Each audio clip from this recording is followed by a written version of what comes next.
Good morning, good evening, good afternoon, Earthlings. We meet again. Firstly, thank you all of you who've been joining the lives each evening. Well, evening here, but obviously different time zones all over the world. And the live tonight, really, I thought we could play a little game of what's going to come next, because today is the 23rd of December, tomorrow's Christmas Eve, as you know, and the next day is Christmas Day, and there'll be the walk to church with the family. So I don't know if it's too bright, the background there for you, if you can see. So the, what was it, Costa Rica thing? I mean, it's just more random, weird kind of pap walks where they're in a kind of a car park. I know there was a golf caddy in this one, wasn't there? But it's always like walking to a car, walking away from a car. Then there are irrelevant awards ceremonies that nobody ever heard of before, these sort of weird red carpet moments where she then wears something bizarre.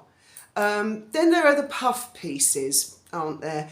Then vicious attacks on the royal family, then more puff pieces about olive branches, then followed hotly by another attack on the royal family, then the will they, won't they puff pieces all the time. And it's a sort of a cycle. If you notice, there's a pattern. And it goes round and round and round. Now, so I was wondering, what do you think are going to be the next moves in the next few days and leading up to the new year? I'm kind of thinking that maybe they will release some sort of a speech on Christmas Day, timed to perfection at the same time as the King's speech or slightly before. Some weird random thing where the Duke and Duchess of planet Earth thank the citizens and earthlings of Earth, which would be you and me, for worshipping them and for all the help, as their Christmas card rather sarcastically said. Now, I watched Neil Sean this morning, and very interesting, which brings me to my next subject, which this, of course, will probably be back to front because I still haven't figured out how to put it the right way around. But any of you guys out there that can read back to front, this is called Spying and the Crown, and I am so into this book at the moment. I'm learning more and more and more about how secret services work. Now, yes, they can listen to our telephone conversations, which is a lot easier these days. They can watch us, and I'm certain that people in the know do watch channels like this and others. I'm sure of it. Because, firstly, in this book, there is a compelling argument that a lot of espionage is really conducted around dinner tables at certain properties, which would explain why Lady C is so well informed and so good as a historian and an authoress.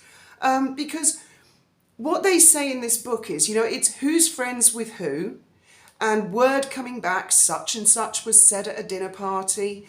And it's more that someone might raise an eyebrow, or someone who works for MI6 might be at that dinner party and just casually mention something in the subject and then look at the reaction of the guests themselves. That's how they seem to deduce an awful lot.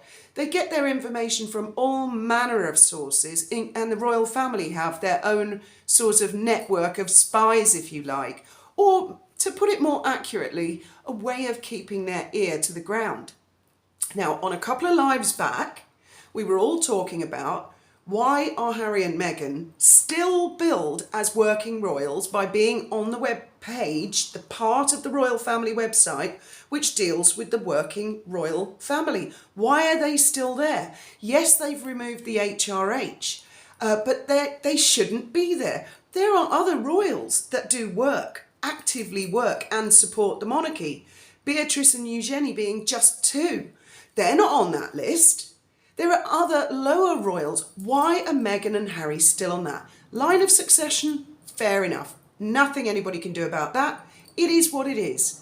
But they don't need to have that now. Neil Sean says this morning, well, I'll come to that in a minute, but a lot of you were talking the other night with us on the live about whether the royal family watch and listen and how they glean their intelligence, because the more I read this book, then we have a little chat about gossip in that book during the lives, and we'll carry on doing that all through Christmas. for those of you who are on your own, or those of you who want to escape to the potting shed for a fag and a bit of a giggle. And basically, the other night, we all wondered, do the royal family listen to us? Do they read your comments? Now, I would suggest yes, in light of what Neil said. He said that there are 2 times of the year that the staff get together and look at the royal website to see what can be changed, what's changed, what needs updating. And that allegedly, as he always says, he's been informed by a very reliable source, that it will be under construction in the new year. And that, now how did he phrase it? I think he said that Harry and Meghan's bios will be put to bed for construction and then will possibly never reappear on the Working Royals page. That's one to watch, isn't it? Definitely. Now, if that does come to pass, I can only draw the conclusion that they have been reading your comments and are listening at the top. I mean, all of the monarchs, and they begin with Elizabeth I. Obviously, she didn't have the internet, but she had her spies and she liked to have an ear to the ground of what the subjects think. George V particularly liked to try and get word from what people on the street were thinking, people in the barbers, people in the pubs, and he talked to staff, he talked to all sorts of people, give them his audience, because he felt it was important for the monarch to have a finger on the pulse of what's going on. Now these days, of course, with the internet and YouTube, they have an extensive finger on the pulse. The really strange thing is that the only person who doesn't seem to take any notice of the pulse is Meghan herself. By my suspicions and my opinions are, from what I've seen over the last few years, that there is a bot-fested and troll-fested army out there, paid PR, to give the illusion that she is more popular than she is. And unfortunately, by surrounding yourself by an army of yes men, bots and trolls, then you're not really going to have an ear to the ground. And the gold material that your comments provide, and could have provided Meghan and Harry with all along, like, yikes, they really didn't like we did that, let's not do that again. Yikes, they didn't like we did that, let's not do that again. Instead of them using this pure gold research from you guys, they've decided to try and get YouTubers taken down, demonetized, people thrown off Twitter back in the day before Elon bought it. They want to stamp out all this gold material, which could guide them in a better direction, and replace it with this artificial concept. Now, I'm not saying that all Meghan supporters are bots and trolls. There will be people out there that genuinely support them, like them, love them. They'll have their own nutters that follow them. But there seems to be a theme. I've even seen on X, other people have found copy, cut and paste. I mean, identical. You could hold them up to the light and they are the same. By different sugar accounts, all timed at the same time, tweet the same thing.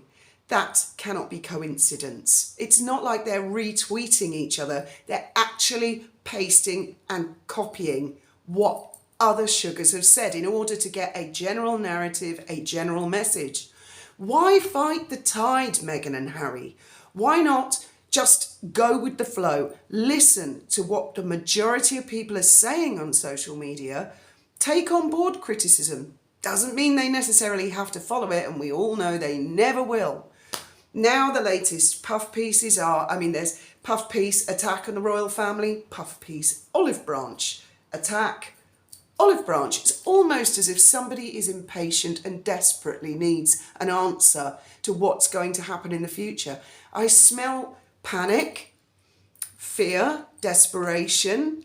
Why these weird photographs like the Costa Rica thing? Just to keep them in the headlines? That's why I didn't bother doing a video yesterday. It just isn't interesting, is it?